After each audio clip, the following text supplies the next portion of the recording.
you hear varied kind of terminology, you hear varied kind of reactions, but it is something that people hesitate to talk about. What are some of the common reasons that one tends to feel anxious? What are the situations? It can be for students, it can be for a student who's writing an exam, it can be for an office going person who is about to present something, or taking up a new job, or there is some kind of a change in his financial status.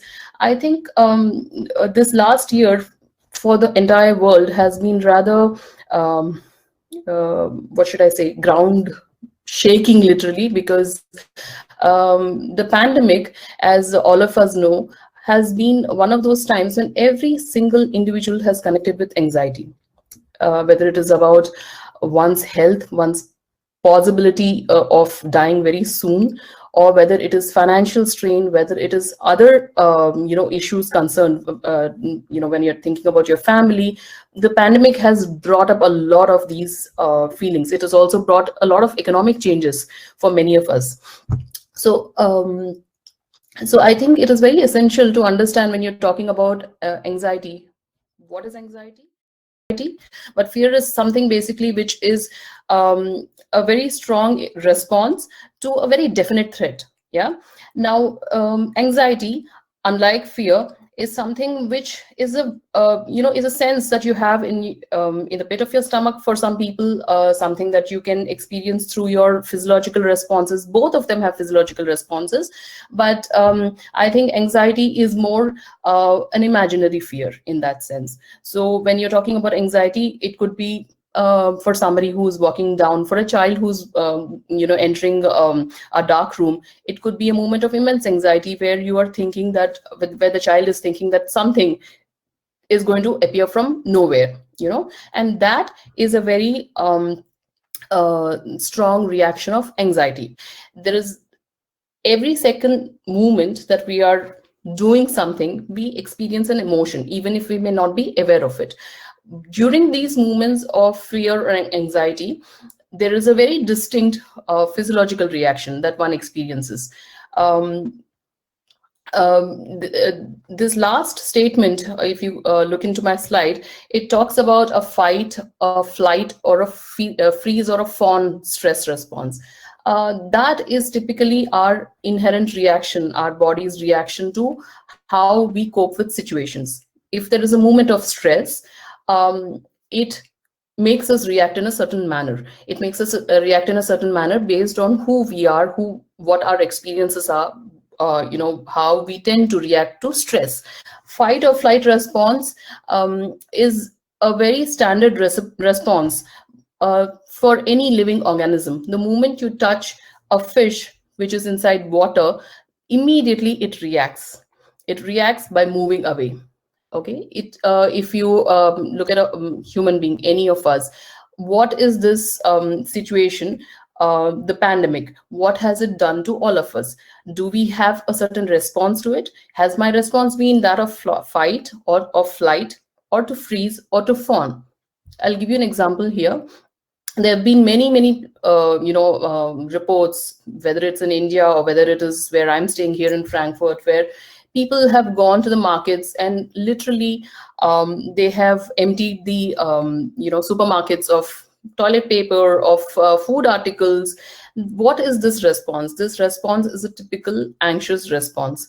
The people who are wanting to hoard stuff, because you believe that you may not get something tomorrow, whether it is food, so you need this for your survival, and you tend to try and prepare yourself for the future. And this is a very typical anxiety response. So the question arises is, we talk of anxiety, and it seems that we all have a response that anxiety is all bad.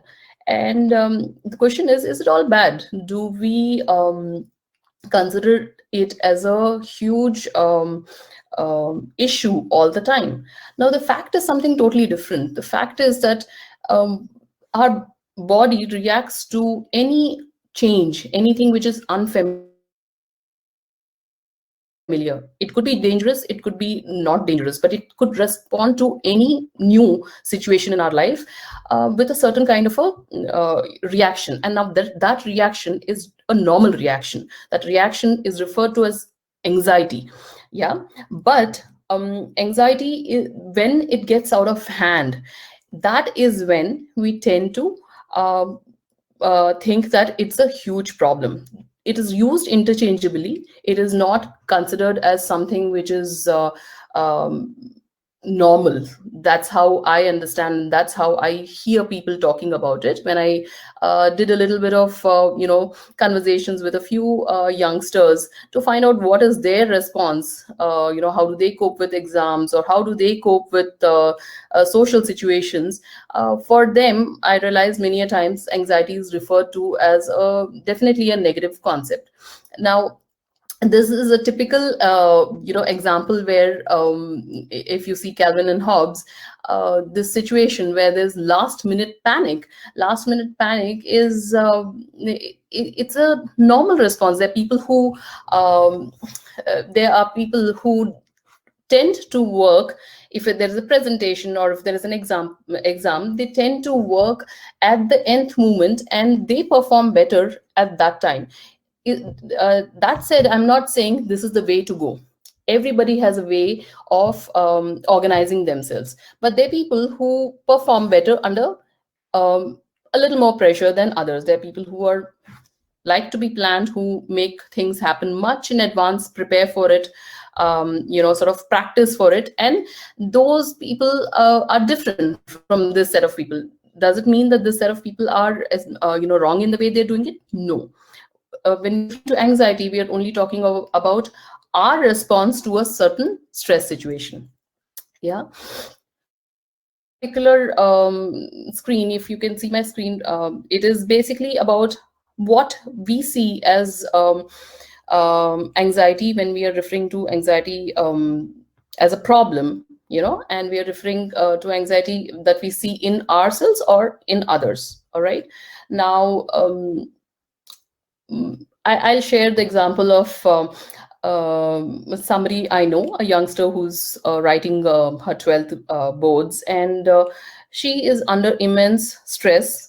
She's a very smart student, does very well, but still under extreme stress. And where does the stress come from? The stress, her parents are seemingly those kind of parents who encourage her to do the best that she can, not asking her to perform at a certain, perform and get a certain score. But yet she tends to get migraines. Now, these are symptoms. Migraines, having, having stomach issues. One may end up having a upset tummy, or you constantly worry, am I going to get well, I'm going to get good marks in this exam, or am I going to perform well in my life, am I going to achieve what I want? There are many other physiological responses that you end up with. Headaches, you may have palpitating, palpitation in your chest. You may have excessive sweating, cold hands, trouble sleeping. Trouble sleeping seems to be a very common thing for most people who are experiencing anxiety. You can't concentrate on what you're studying or doing at this moment, because that is the moment where you're thinking about what is going to happen. You're thinking about how, not being able to pay attention to what you have to do. You're thinking about how this is going to land you in trouble. Okay. Memory issues. You get impatient and irritable with people if somebody asks you something. Okay. And procrastination. This is yet another thing. Procrastination to the last minute. Now, we were talking about last minute panic in the previous slide, and procrastination here. Now, procrastination, why does it become a huge part of anxiety? Because when you are pushing things to the end moment, you are also talking about how you feel that you will address this a little later, whatever it is, whether it's a subject topic, whether it is a movement you have to make. Maybe you have to go and suppose you're applying for a visa, you need to go and get XYZ documents, but you will push it, you'll push it, not because you're not capable of taking care of this particular thing, but you will push it because you are um, pushing this anxiety that comes with the assembling of these documents.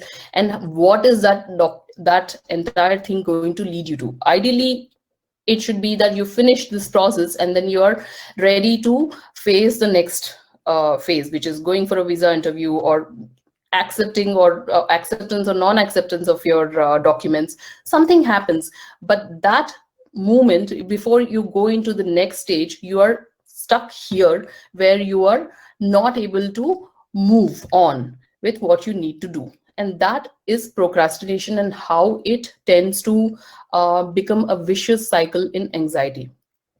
That can also be something that happens during exam preparation. This has been a chapter that's been taught for a semester, and you may just push it thinking I will do it, but when you actually start putting things together, it becomes a huge pressure, and that pressure becomes an anxious cycle.